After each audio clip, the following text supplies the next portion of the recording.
কখনো কোনো স্বার্থ নিয়ে নামাজ পড়বেন না ভাইয়েরা। আগেও বলছে, এখনো বলছে, যখনই আল্লাহর দরবারে সিজদা দিবেন বিনা স্বার্থে দেওয়ার চেষ্টা করবেন। কিছু পাওয়ার আশায় নয়, কিছু চাওয়ার আশায় নয়। শুধু বলবেন, ইয়া রব, তুমি তৌফিক দিয়েছ, আমার মতো পাপী বান্দা আজকে নামাজের মাধ্যমে তোমার দরবারে দাঁড়ানোর একটু সুযোগ পেয়েছে। মৌলা, তুমি একটু দয়া করেছো বলে আমার এই পাপী জবানে আজকে কোরআনের মতো কালাম উচ্চারণ করার তৌফিক পেয়েছে।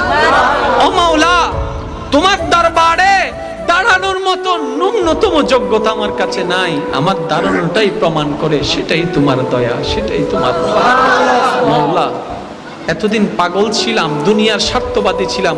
যখনই নামাজ পড়েছি অনেক কিছু চেয়েছি, এটা দাও সেটা দাও, এমন করো সেমন করো, ওইটা দাও সেটা দাও, চেয়েছি মওলা। মওলা, আজকে কিচ্ছু চাই না, আজকে শুধু একটা জিনিস চাই। রব জিজ্ঞেস করবে, বান্দা কি চাস তুই?